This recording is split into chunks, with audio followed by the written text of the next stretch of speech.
Star group છે એમાં કેટલી મહિલાઓ જોડાયેલી છે? 80% महिलाओं तो काफी है, 9-10 है।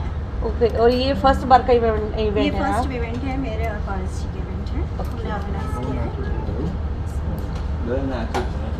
તમારું જે इंट्रोडक्शन, आपका introduction. Ranu Ghosh okay, from Calcutta, Bengali हूँ, but I am interested in singing. मुझे सिंगिंग के साथ लगाव है, सिंगिंग में कितने साल से? काफ़ी साल से। ये इवेंट हम फर्स्ट टाइम कर रहे हैं, वेरी इंटरेस्टिंग। मतलब हमें गाने को लेकर आगे बढ़ना अच्छा लगता है, सबके साथ मिलकर जो सिंगिंग। और इसमें क्या होता है कि सबका माइंड डाइवर्ट होती है एक अच्छे क्वालिटी थिंकिंग के लिए, कि सिंगिंग पे थोड़े इसमें 40-50 एज के लोग भी होते हैं, 50 to 60 एज के लोग भी होते हैं, जिनके माइंड फ्रेश होती है सिंगिंग के बारे में सोचे। आज की युवा पीढ़ी के लिए आपका क्या ओपिनियन है सिंगिंग को लेकर?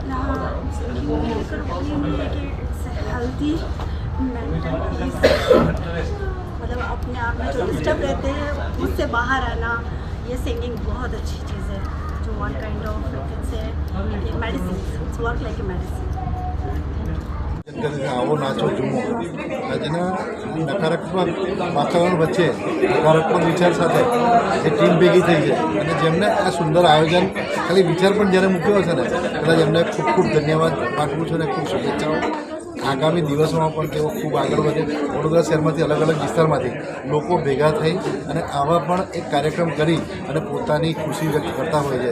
અને આવા જ્યારે કહેવાય ને કે વ્યસનયુક્ત જે યુવા પેઢી જે ચાલી રહી છે એ બધાને જે રીતે પારસભાઈએ કીધું કે વ્યસન કરવું હોય તો મ્યુઝિકનું કરો, ચોક્કસ સંગીતમય વાતાવરણમાં દરેકને, નાના છોકરાથી લઈ ઉંમરલાયક કોઈ પણ વ્યક્તિ હશે દરેકને એક મ્યુઝિકનું વાતાવરણ ગમતું હોય છે। આવા સરસ વાતાવરણ વચ્ચે જ્યારે અમારી ફર્સ્ટ ઇવેન્ટ છે એમાં અમે સોંગ બધા જ લઈશું, એનો વિષય નથી, મલ્ટી સોંગ રહેશે અને અમારા મલ્ટી સિંગર્સ છે બધા।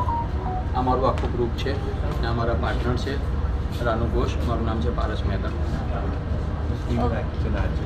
નાચો ઝૂમો, આવો નાચો ઝૂમો થીમ છે અમારી। એમાં ડાન્સિંગ પણ રહેશે અને બધા નવા જૂના સોંગ્સ પણ રહેશે। કેટલા કલાકાર? કલાકાર ટોટલ અમારા 28 કલાકાર છે। પહેલું ઇવેન્ટ છે? હા, મારું ફર્સ્ટ ઇવેન્ટ છે પારસ મહેતા અને રાનુ ઘોષ।